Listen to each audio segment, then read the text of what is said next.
Welcome to another edition of Inspired Stories, where leaders share their experiences so we can learn from their successes, how they've overcome adversity, and explore current challenges they're facing.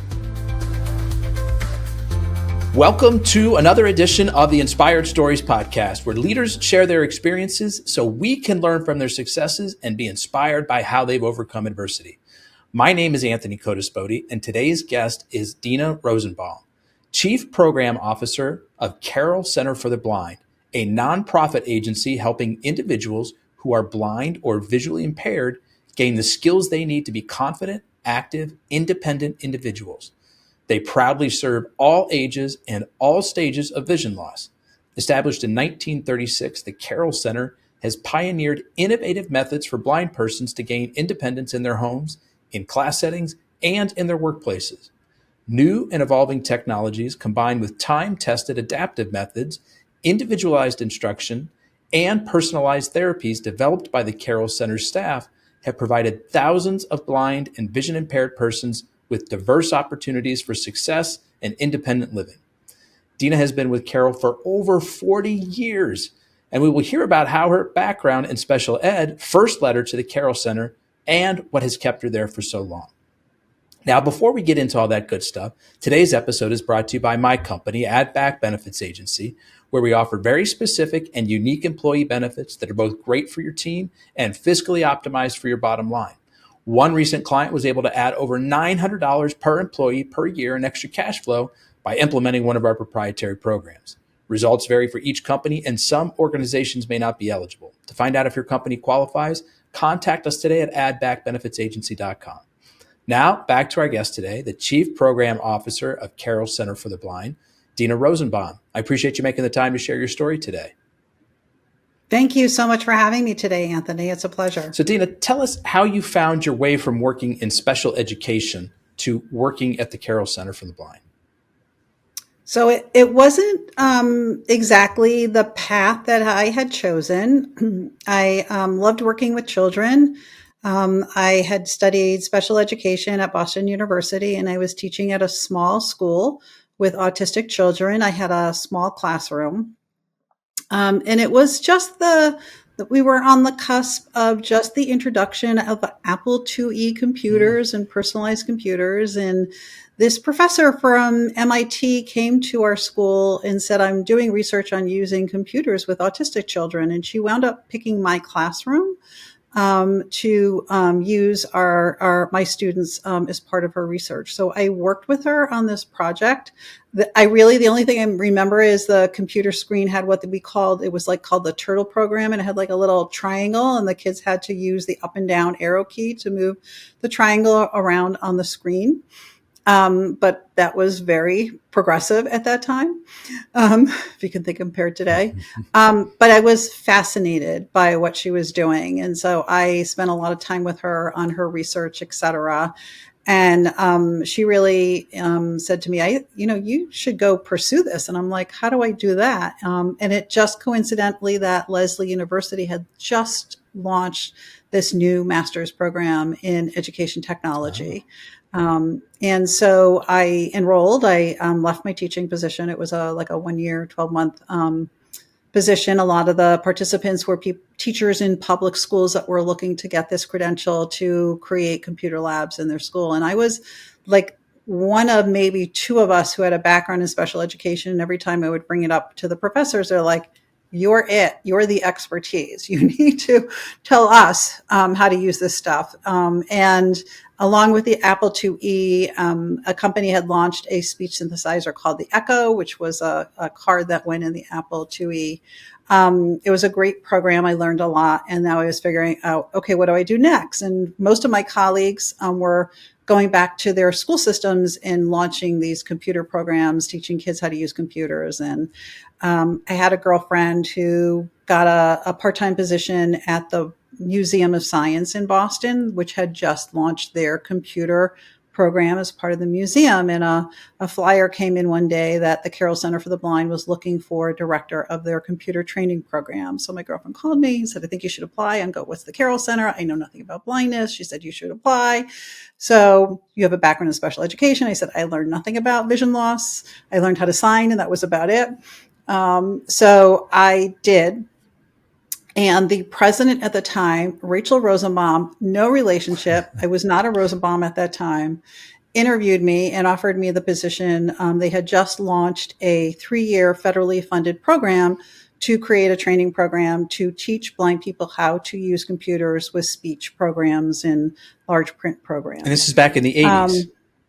That was in the early Okay, 80s. go ahead. I won't date myself too much. But, what's interesting, so I was kind of launched to the field of blindness, and of course have learned a lot in my, of course, now 40, going on over 40 years at the agency. So I started as director of computer training, and after about 15 years, the Carroll Center had created a new marketing and outreach program, and I really enjoyed going to conferences and talking to people and educating people about the Carroll Center and blindness, and went to a lot of events. And so they had created this new role, and I worked closely with the admissions director, who's a great mentor. And then about 10 years ago now, there were some management changes within the agency, and they created a chief program officer.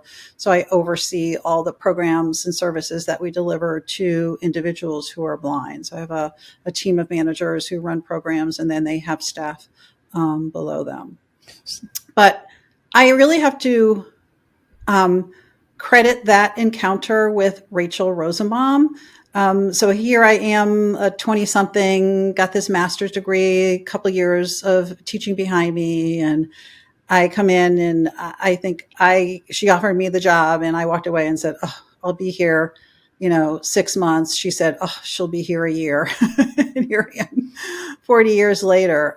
But when I think about my success at the Carroll Center was, one, the opportunities I were afforded in terms of different jobs, but also, we can talk about the big balance of work and family life, et cetera, especially when you work in a nonprofit, which I think was a big piece of me still being here 40 years later. But I learned a lot from Rachel about the qualities you look for in a person. And I said to her, what made you hire me? Because, I said, I didn't know anything about blindness, et cetera. And she said, when I spoke to you, you were like me. And I go, what do you mean? Right? Nothing like you. She said, you grew up in a family business. I knew you had good work ethic. I knew you had compassion, and we can talk about a little of my family history. So I knew you had the soft skills in terms of being successful as a manager. I could teach you everything else, and yes, you were young and didn't have a lot of experience managing people, but I could help you develop those skills. So that, and I didn't ask her back then, but years later, when I asked her that, why did you, what did you see in me that, so that was really inspiring to me to hear her share that I've kept with me to use inspiring others. That's a great story. So she was kind of like a mentor to you, kind of helping to bring you up. Yeah. And is that something now that is important to you to try to pass on to others? Oh, extremely important, and especially being a woman in leadership. I think it's very critical that I have younger women who are underneath me, who I know hopefully someday will take my seat at some point in the future, but definitely supporting them in their pursuit of leadership and sort of knowledge of the field and what we do in sort of the role that we play in trying to really, we change people's lives daily, but the work that I might not be doing it directly, but that our team does and what we're doing. So I've definitely learned to recognize the soft skills that people need to be successful as leaders, and not everybody wants to be a leader. And I think that's important for leaders to recognize that we have teachers who are great, who just want to be teachers. And they don't want management responsibility. But we need to support them in making sure they're supported in what they do and they feel happy and they're constantly satisfied in the work they do, but also recognize others, whether they're male or female or whoever they identify as, to provide them with opportunities for growth and skill, should they choose. And we see that they have the skills to do it. I think it's critical to identify the, empathy people have and organization and detail, but initiative to me is critical. When you see people taking initiative and saying yes and getting things done, it's like, this person has capacity. Were there particular challenges for you being a woman in a leadership position in a nonprofit? I think that one of my biggest challenges was being young. So I was like maybe mid-20s. And so I come into this position and I have, back then called a secretary, who's probably could have been my mother. So that was a little bit of a challenge, kind of, sort of figuring out that kind of relationship of here, like, and that person who I don't, they hadn't really been there that long, but just like, oh my God, they hired somebody half my age. I could do her job. Kind of, I'm sure that was the first thing in their head. So I learned how to just like be supportive and empathetic to people and where they are in their role and in their life, and how to navigate that and seek out, not come in assuming you know everything, a learned skill. But coming in and to really open it up to learn from others and kind of include people as a team to get things done. And so I think that was critical. That my first secretary didn't last long, but the others who were also in that age category did, because I think I finally started to learn. So I think Rachel, kind of mentoring that way and just having that experience. And when you work with great people, it works. It just works. When you work with people who are nice and empathetic and take initiative and say yes to things and are happy, and you want to keep them that way, the relationship, the teamwork works. So, Dina, you've been there for 40 years, but the Center for the Blind has been there certainly much longer, almost 90 years, I believe. Mm-hmm. Talk a little bit about the evolution of the services offered there at Carroll and kind of the overall role that Carroll has played in the blind community. Sure. So our initial organization launch was back in the 1930s as part of the Catholic organization. It was called the Catholic Guild for the Blind. It was a service organization because back then, the services of if you became blind or were blind, it was very much people were helping you, providing you with readers, driving you places, giving you things, even giving them money to live, etc. And it wasn't really until until after World War II and some federal laws that changed in terms of the rehab acts and vocational rehab programming in the federal government, that enabled agencies to really launch more services for people who are blind with a higher expectation. So one of the things that happened is veterans coming back from World War II who were blinded were part of a pilot program to provide them with skills training with the goal of, can they go back to work? We think they can go back to work. So that mindset of, if you're blind, you could go back to work, kind of started things then with the blinded veterans who were coming back. Father Thomas Carroll was a Boston gentleman who grew up in a big Catholic family north of Boston, fishing family, a boy among, 8 children that were all girls, so 7 girls and him, I think it was. And he went to seminary school, and the seminary school said, okay, you graduated, this is your assignment. We're sending you to work at the Catholic Guild for the Blind. Wasn't happy. He wanted a parish to go work at, but it certainly became an unbelievable match to who he was as well. So he became involved in the program with the blinded veterans, and this program happened to be happening in Connecticut, and he would drive down to Connecticut and work with them and learn about the methods that they were trying with this blinded veterans to give them the skills to make them more independent, travel with the cane, learn Braille, learn skills to go back to work or learn a trade. But he was providing them more with counseling and support, but also paying attention to what was going on. And he became a great friend of the blinded veterans and helped them form their own organization.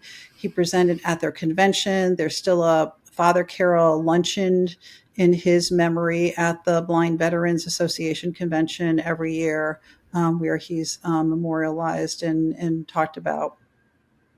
So he took all this opportunity and skills that he learned, and coming back to now Newton, Massachusetts, where the guild was now located, and said to the then director, I think we should create a program like this for blinded civilians. There's no reason why they have to sit at home and do nothing. And the property was part of a big estate that had like a big house and a carriage house for horses.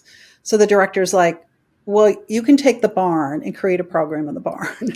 Very, very Catholic, go back to the barn, launch new things. Very symbolic for him. So he did. He was very resourceful. He went to places and found cots and made the upstairs a dormitory and the downstairs a training facility. And basically, through his connections through the blinded VA, found instructors, convinced them to come to Boston to teach, went knocking on doors to houses where he knew women weren't working and asked them to come volunteer and teach cooking, etc. And it was in 1956 that he launched the first independent living program for persons who were blind. And that's really the birth of where the Carroll Center stems from, because we still teach independent living based on a lot of the work him and his colleagues did and philosophies and curriculum that they created, certainly updated.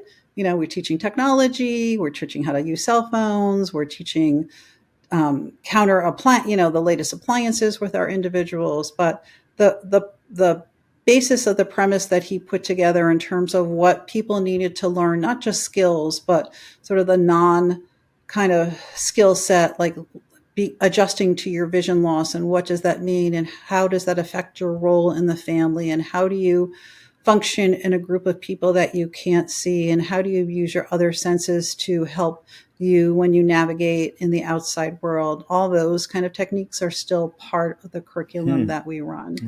The other interesting thing about Father Carroll is he was very active in civil rights. He marched with Dr. Martin Luther King in Selma. There's actually a video of him. He happened to just had a knee surgery. So when you see the group kneeling, he's the only one not kneeling because he couldn't kneel. So there is a video of that on our website. He gave a lot of speeches about equality for all persons, not just persons who were blind or disabled.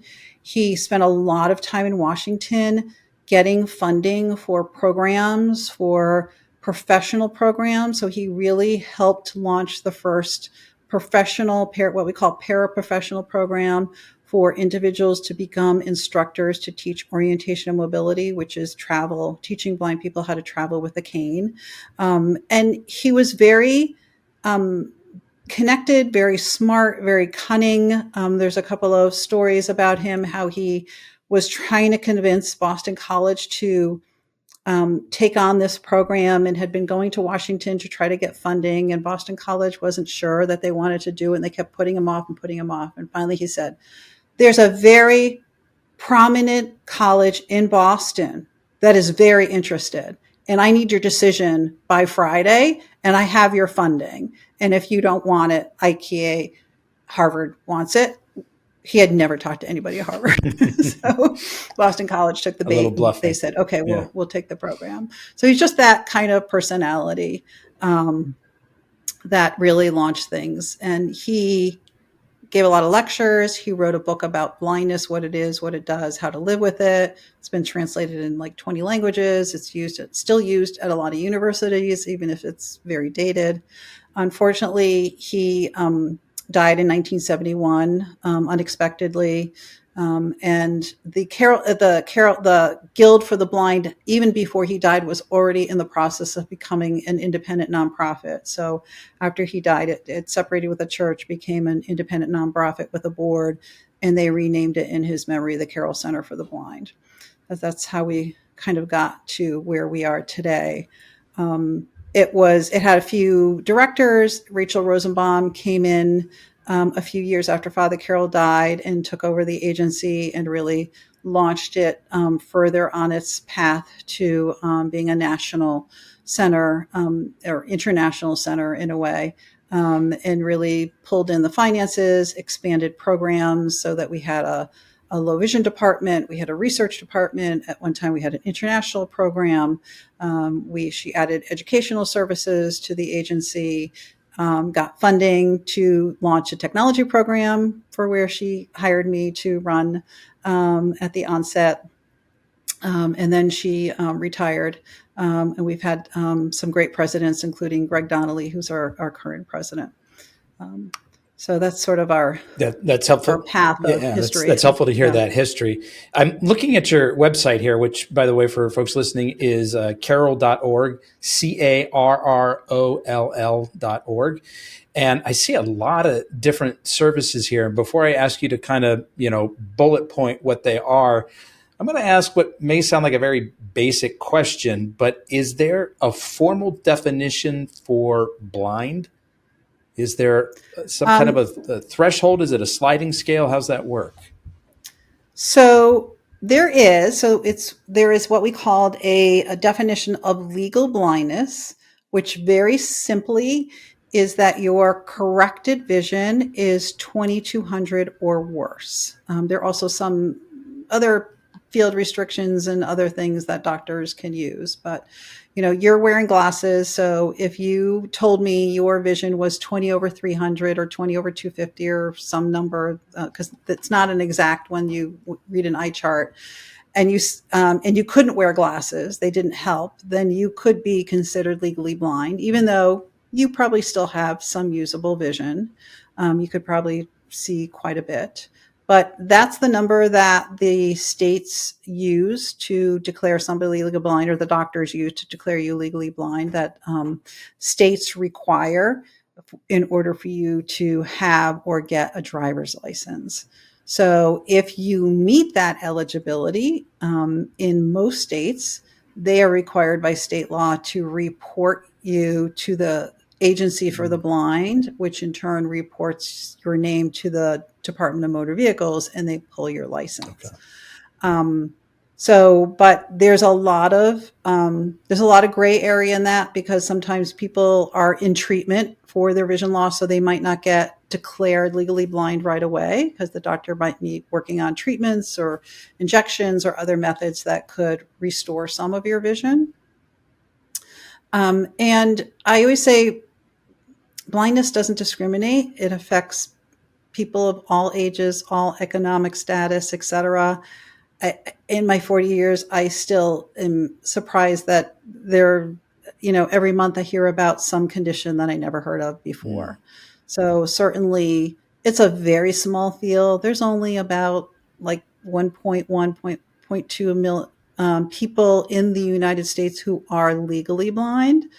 And most of those people are over the age of 60. So it's small still, but there's certainly a much larger, 4 million people who are what we call visually impaired, which means your vision is 20 over 70 or worse. So sort of between 20 over 70 and 20 over 200. And those people typically can still drive. They might, be able to use magnifiers. They might need more lighting, but their vision can't be corrected to 20/20. So they need some, extra tools maybe to help them. And they may struggle, using their phone or using their computer or reading their mail. But it just depends on the individual. It's so unique. Two people can come and have the exact same condition and have a different experience in terms of how their vision is affecting them. I'm going to share a personal story of mine that had a happy, sort of funny ending, but it'll be a good lead into my next question. This was just a week or two ago. I'm getting ready for a meeting, and my vision starts going blurry. And I've got to drop my kids off at school. And as I'm driving them to school, it's getting worse. And what's going on? And I get to school, I drop them off. I look in the rearview mirror, and my my pupils are huge. They're giant. And I'm like, Wow. okay, I don't know what's happening.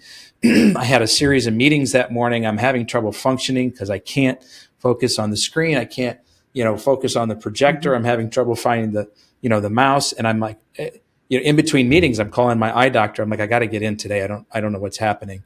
And I'm trying to hold it together during these meetings, but inside I'm a mess because I'm already making plans for what does my life look like if all of this, that I've taken for granted for 50 years, all this goes away.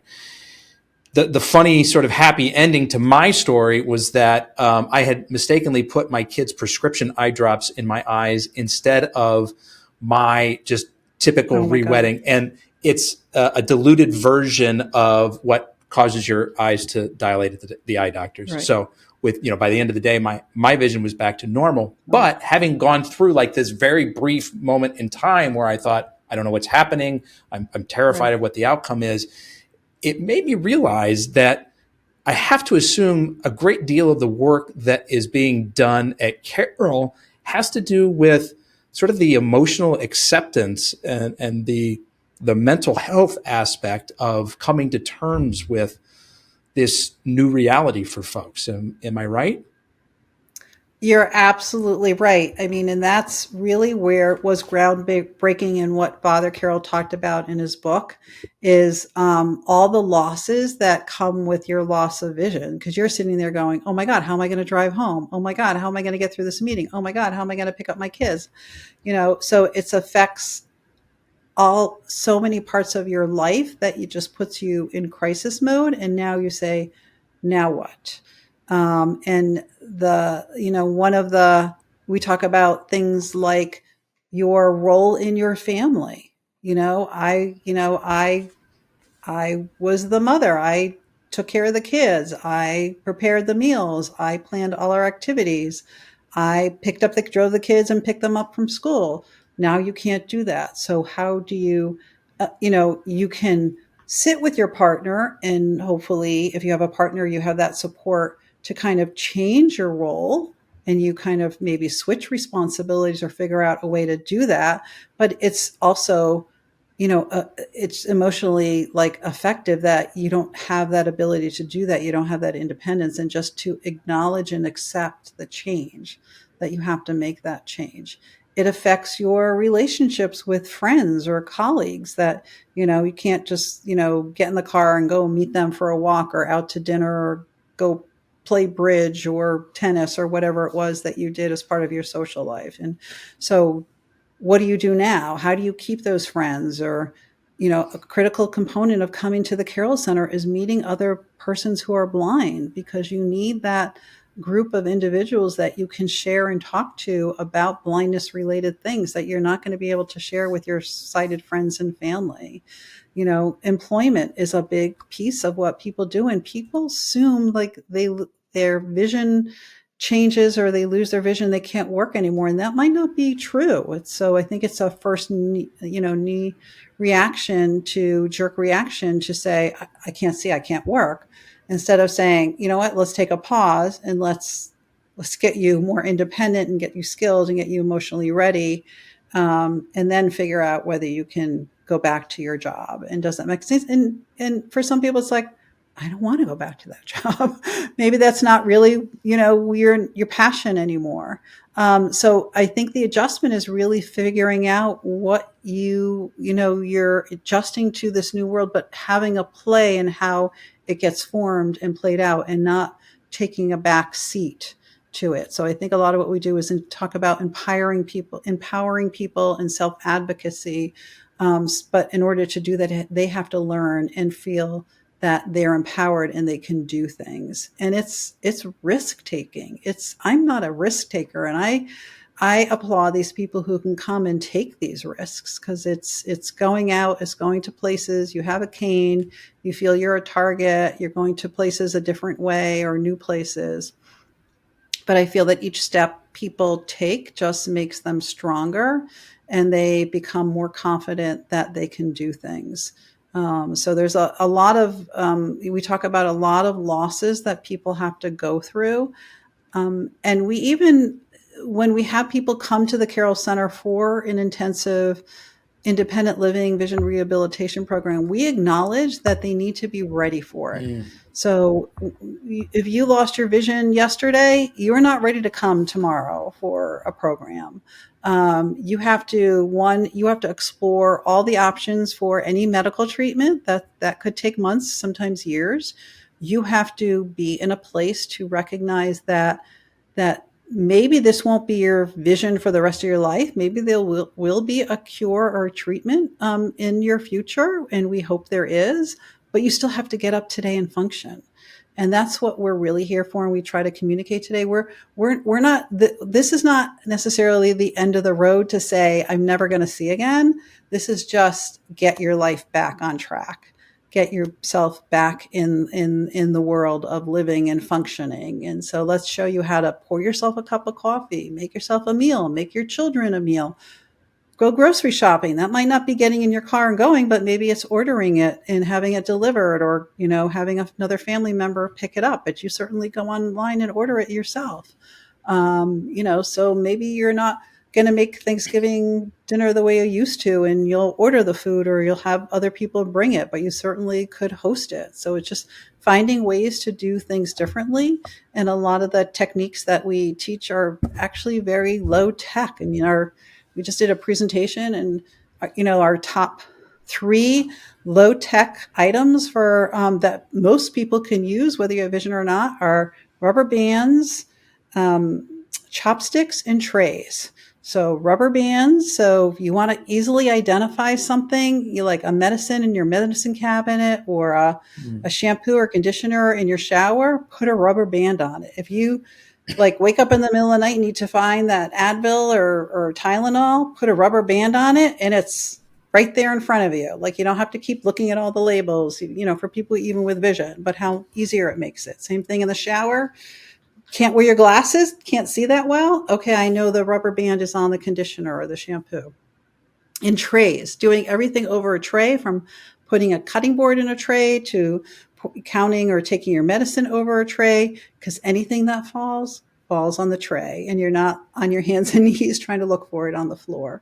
So it's organization techniques, learning from our expertise, but you're right. A lot of it is just emotional day-to-day support and being in an environment where you're with other people who are blind, who are going through the same thing.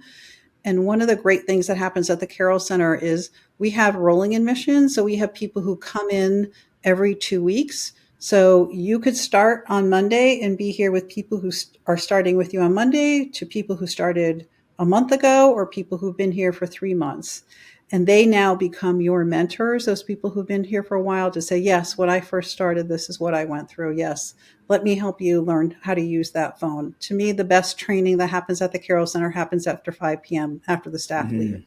And it's really the training and support people get. And when we talk and survey our alumni, they say the greatest thing they got out of the Carroll Center was being with other people who were blind. Yeah, everybody needs a community, and especially when you're transitioning to a new life reality.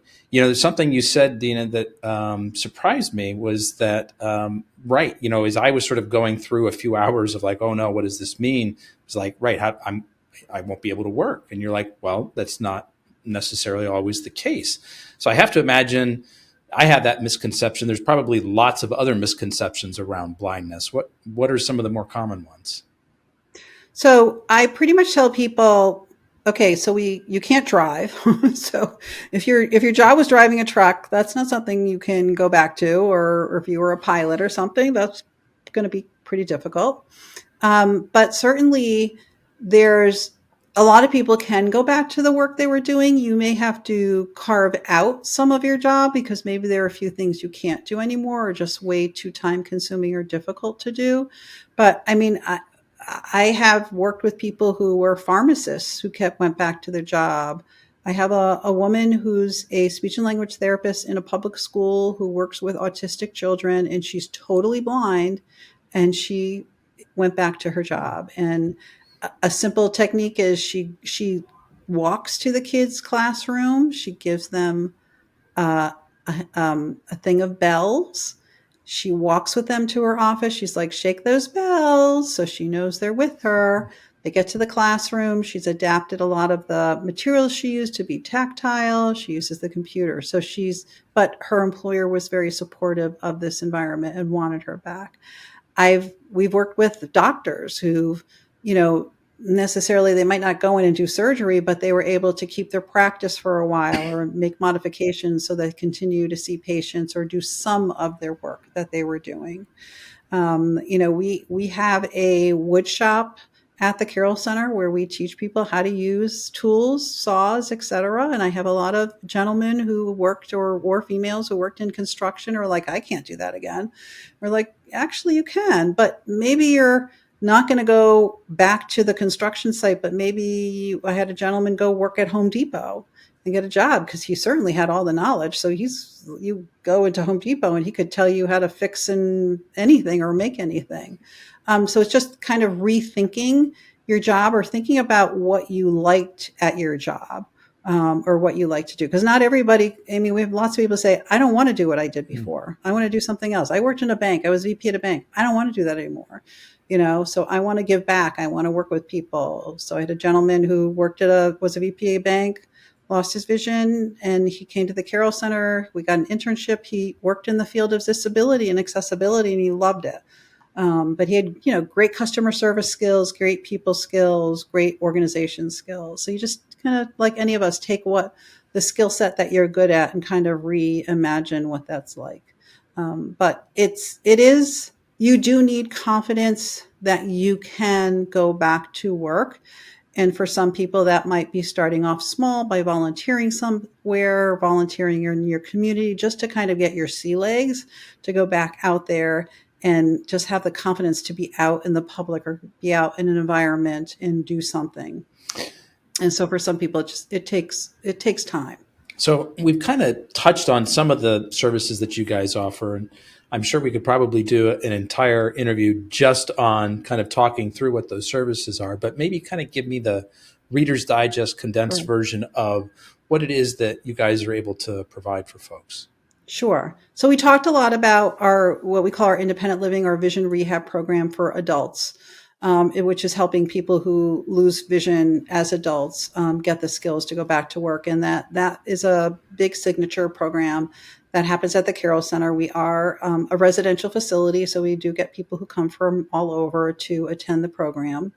We have similar programs for youth, teens in the summer who come in the summer to get experiences away from home, to develop more independence, get away from mom and dad who are doing everything from them, so that they're getting up, getting dressed, preparing meals, going out in the community, going to Dunkin' Donuts by themselves, meeting other children, young adults who are blind, etc., having recreation experiences. So we have some youth summer programs. We have a youth transition program for students who are exiting out of high school, but are not ready to go to college or not sure if they're going to go to college or just want to go to work, to also just develop more independent skills and confidence. We also have an education team of teachers of the visually impaired who go to public schools to work with children who are mainstreamed, who are blind, to ensure that they have access to the curriculum, that they have their materials in whatever format works for them, teach them Braille if appropriate, teach them how to use talking computers or different devices or how to use their tablets. So it's all around accessibility, and those teachers work under contract by the public schools to serve those children. We have what's called orientation mobility instructors who teach safe cane travel and safe travel, who go to people's homes to teach them to make sure they can navigate in and out of their home, take a bus, walk down the street, work with individuals at jobs that they can get to their job, travel in their job, know where the bathroom is, know where the cafeteria is or local food services, work with young adults at their colleges, students, to orient them to their college campus. We're in Boston, hub of tons of colleges. We work with students who come from all over the country to go to school in Boston. And if you're visually impaired and blind, you need that extra support to learn, this is your dorm, let's go over what's in your dorm, this is the building that your classes are in, or the 5 buildings your classes are in, this is the cafeteria. So our staff go out and teach orientation and mobility. We have a history of really supporting recreation at the Carroll Center. So we have a blind sailing program with our local community boating program, and we run programs for individuals who are blind to get experience and learn how to sail. We historically had also had um, competitive sailing programs where we had individual teams of blind people who competed in sailing around the world. There was actually an International Blind Sailing Association that the Carroll Center was a founder of. Fencing is a program that actually was created brought by Father Carroll because it was something they used with the blinded veterans as a way to help them orient themselves in space and learn more sensory skills in an environment that would help with traveling with a cane and mobility, like being able to cross the street in a straight line instead of veering off. And fencing seems to help with some of those skills, because when you fence and you take your foil and you want to attack somebody across from you, you got to make sure you know where that person is. So if you can use some non-visual skills to develop that, and that's something that we still include in our program here. We also have a low vision clinic because as we talked about, many people who are blind are actually low vision or visually impaired. So we have an outpatient program that works with people just to help them find the right devices to use that can benefit them, magnifiers or video devices or binocular devices, and just educate people about how their vision loss is affecting their ability to see and what they can do to improve or use their existing vision. Sometimes it's just like, you need more lighting. You just need a better light to do things visually, and that will help you. So we have professional staff who do that. And lastly, we have we have a Carroll store that sells adaptive products, both in person or on our website. And then, of course, we have our technology program. I can't forget about that. That's where I started, where people can just come or get technology training. And that's the kind of training that is like, you come every couple of years. So I got a computer.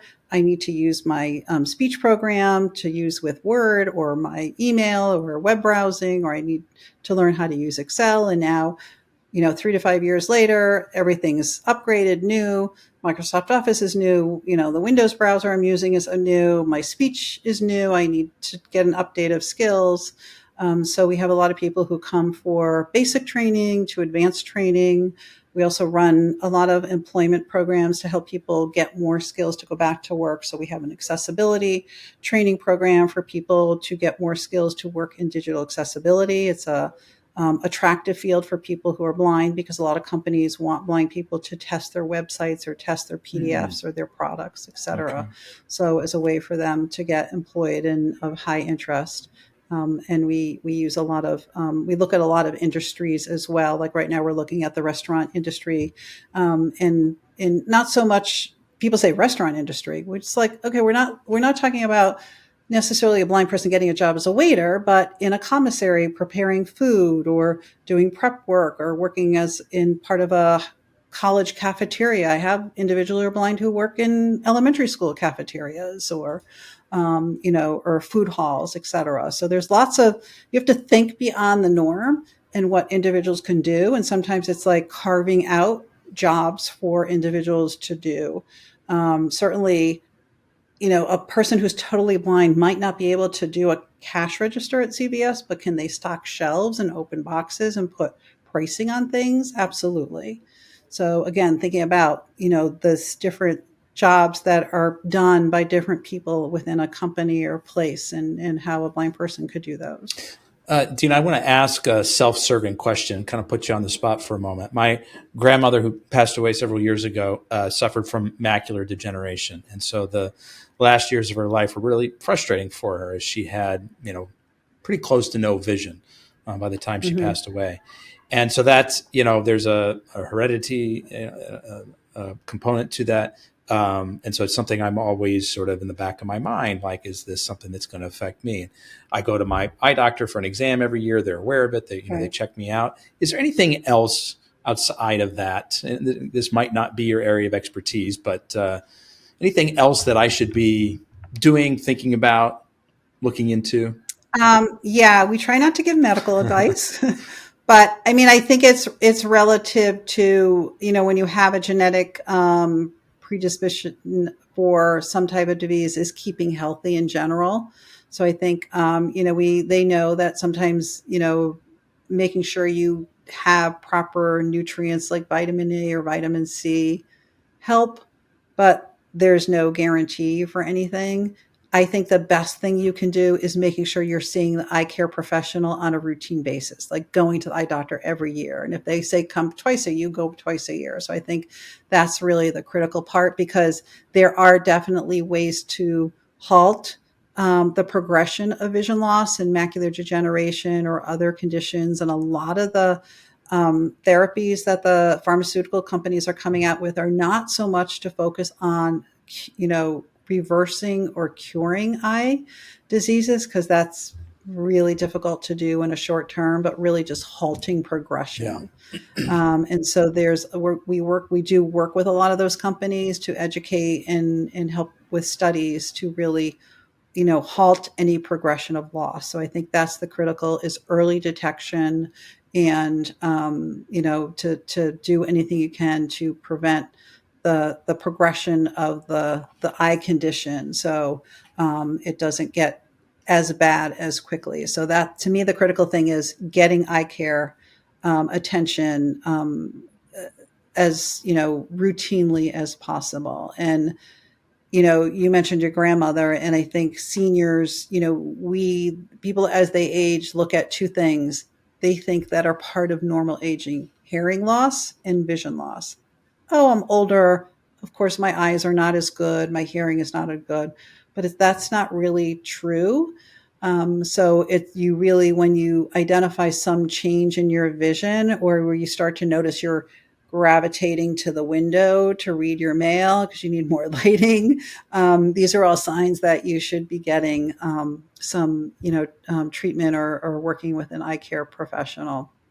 So to me, that's the critical part in doing that. Well, good advice, and probably good advice for folks other than me to hear, to get your Yes, eyes checked on a regular everybody. basis, which is a box Yeah. that I'm checking. So Yeah, I'll great. And even, continue to I do just that. want to state, because we do work closely with a lot of the optometry schools and clinics, and they identify that children, are often screened in their schools, but the follow-up care doesn't always happen because of various reasons. So I think it's critical to just families. So not just elderly people, but families as well, to make sure your kids are having their eyes checked. And if it's at school and there's any concerns at school, that you are taking them for a private consultation, because I think that's critical as well. It's amazing to me that I've talked to and met so many people over my career whose vision diagnosis didn't happen till later in life, but who had eye issues as children that did not know they had eye Oh. issues. And examples could be, I was never good at sports. I could never catch the ball, or at night I couldn't see that well. And either, the child didn't really talk about it that much, or the family didn't pick up on it. And then, 20, 30 years later, now they're having trouble crossing the street because the loss has progressed, and the condition they actually have was something they had as a Mm. child.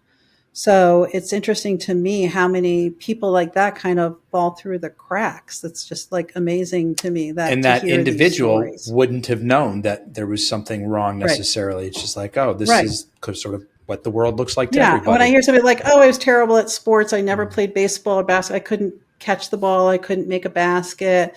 And then they're like, I have this eye condition in my 30s. And I'm like, did you have it when you're younger? And they go, I was never diagnosed, but I think I Mm. did. Yeah.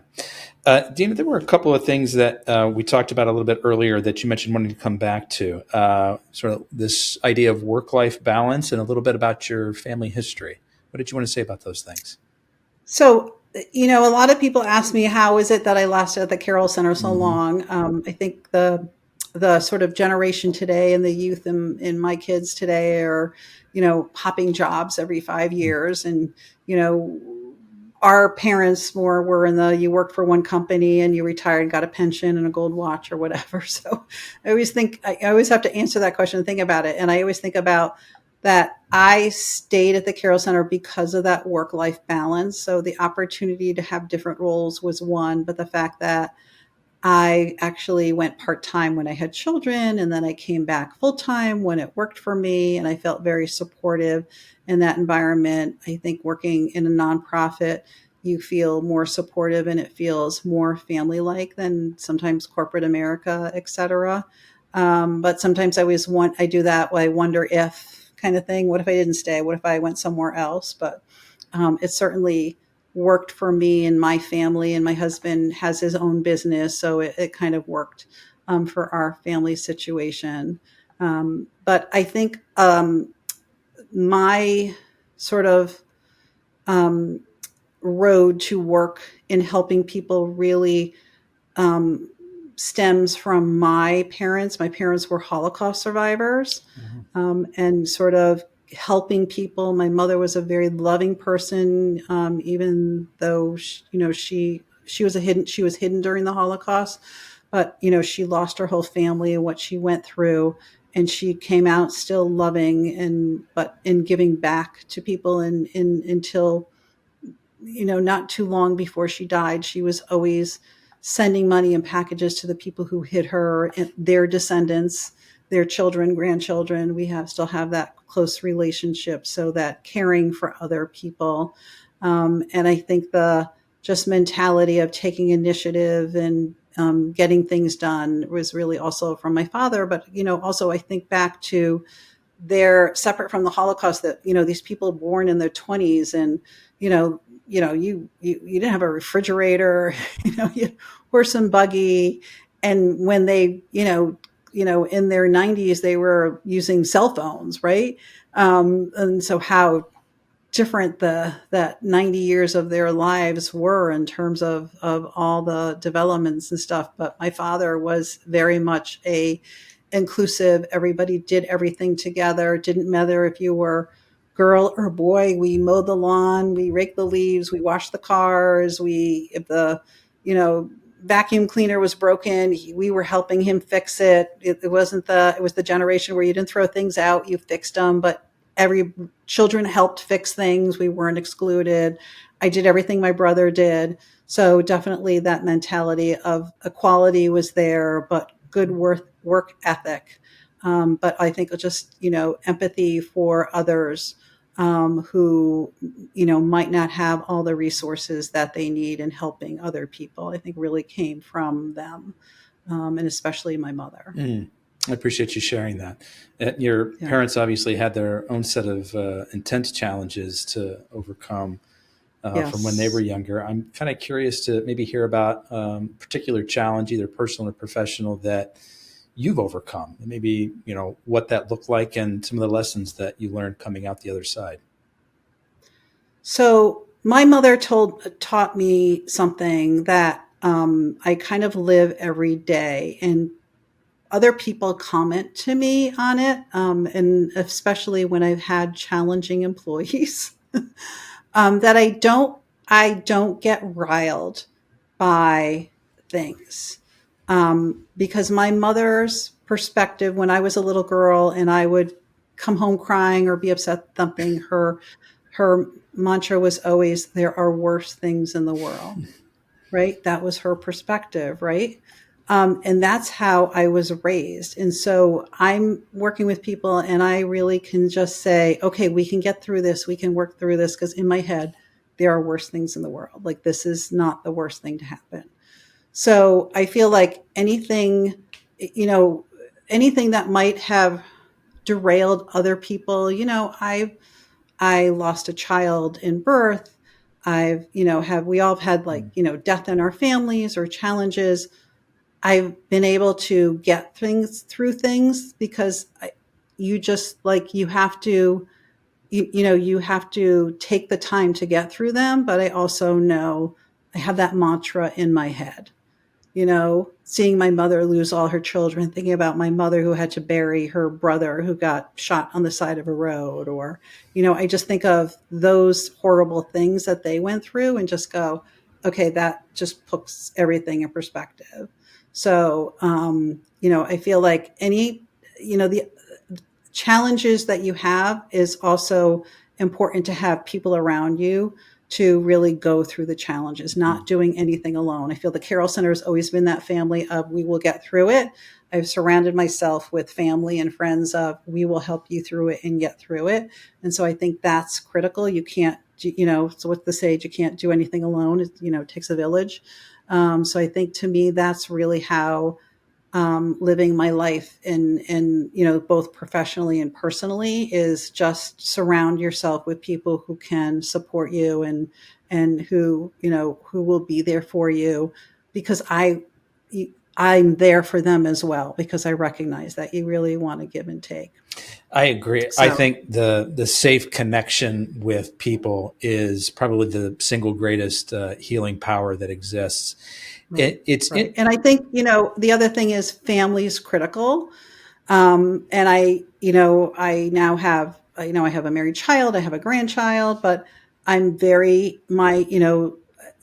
some of my friends might say, I can't believe like you're living your life for your children and grandchildren. I'm like, no, you don't understand. Like, I want to give to them. I want to be there for them. They're not asking me to do that because I know how important that is. Like, and the fact that I want them to be there when I'm going to need them in, in my older age. And I've told them, like, I'm helping you now, you're going to need to help me later. So, but it's that just expectation that family is there for each other to help each other. But I think your family expands. So in a work environment, we're all here together. It might not be my job, but I'm here to help you wherever you need help. And I think that's what makes a difference. And a great employee and having great people on your team. Dina, I want to workshop something with you, just that you just said that, and kind of tell you what I first thought and felt when you said it was, you're like, oh, things could certainly be worse. This isn't the worst thing in the world, right? Yeah. And when I first heard that, my initial thought was, oh, don't say that. Like that diminishes or dismisses the pain that you're feeling in the moment, which is genuine and which is real. And then as I heard you talk about it a little bit more, I kind of reframed it in my head a bit. And it's like, there's sort of this natural human tendency to want to compare, right? Whatever it is, right, good and bad. And so in this case, we're comparing misery. And it's like, man, I'm really struggling. This is really rough. Mm-hmm. And so maybe it's sort of like a psychological lever to say, yeah, this is really rough, but your mother, witnessed her brother being shot in the side of the head on the side of the road. Like, there are things that are far worse than this. Like, pick yourself up, right, dust yourself up. Is that kind of the thought process? Yeah. So it's not like I wouldn't say to somebody, oh, this is not the worst thing in the world. But in my head, I'm going, okay, we can get through this. And yes, we will acknowledge this is difficult for you or it's a hard time, but how can we get you through it? So, because in my head, not being spoken out loud is, okay, we can get through this, because there are worse things in the world, but we as a family, we as a team can get through this. So it's just, that's what helps you stay mantra, calm right? in the moment. Yeah, I'm not telling other people that. It's my own mantra. Just like, okay, I'm always like, let's figure out how we can get through this. What do you need? How can we support you? What do you want to do? Do you need to take a break? Do you need, so, but that's where I'm coming from. That's sort of what keeps you calm inside, to be able to assist people who are going through. Exactly. Yeah. So I'm not like freaking out because I've had that training. That makes a lot of sense. Yeah. Yeah. So I don't say to people, oh, the worst things in the world. I don't say that, but it's right. It's kind of that training and mantra. But I think it's but it's also saying to people, I think professionals, to say, like, let's focus on how we can get through it. Let's not focus on how terrible this is. Let's focus on what this person needs, how we get through it. Let's leave. You can only dwell for so long. At some point, you've got to put one foot in front of the other and move forward. So, Dina, I've just got one more question for you. But before I ask it, I want to let people know the best way to get in touch with you. What would that be? So through the Carroll Center, the simple way is info@carroll with 2R's2L's.org. And actually that email comes to me. Certainly I have a LinkedIn page, so you can connect with me on that as well. And even on the Carroll Center website, we have contact forms that people can fill out for more information or seeking guidance. And most of that emails come through my team. Great. Last question for you, Dina. I'm curious how you see what you do evolving in the next few years, the care for the blind. What do you think the changes are that are coming in your space?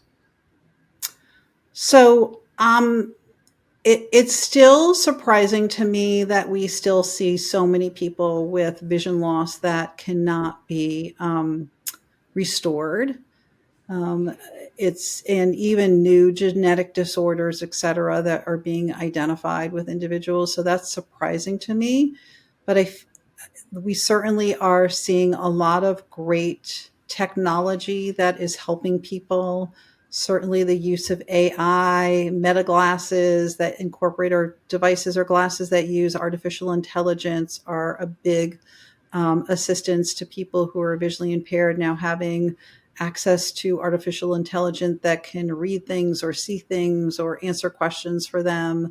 Certainly the iPhone or cell phones have been in all the apps that are available to individuals that help them day to day, just things. There's a program called Be My Eyes and Ira that provides sighted people through the camera to help you see things, read things, tell you information, etc.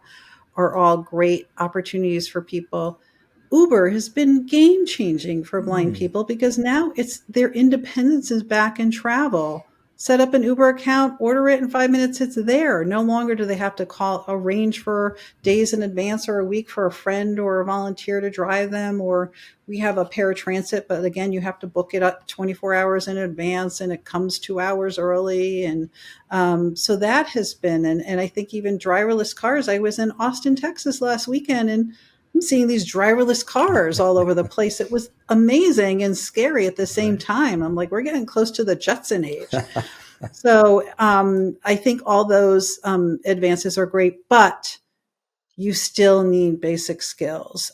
Constantly sitting at my desk, getting emails and phone calls about researchers and university students who are like, I think I have the next best device for blind people to travel. They won't have to use a cane. And I'm like, it's still a great device. Nothing, I think, will replace the cane for a long time. It's almost like saying you don't need to learn how to write because you can just use, voice input, everything on your phone or your computer. It's like there's still some basic skills that people will need and should use and learn how to use, even with all this technology as well. Blind people can use talking computers, but guess what? They still need to learn how to type and use a keyboard. Still a skill you need. Voice input is not at the point where we're going to throw our keyboards out the window yet. But all those technology has been, in advances have been incredible for persons who are blind and in their independence. Dina, I want to be the first to thank you for sharing both your time and your story with us today. I really appreciate it. Good. It's been great, Anthony. Thank you so much for having me. Folks, that's a wrap on another episode of the Inspired Stories podcast. Thanks for learning with us today.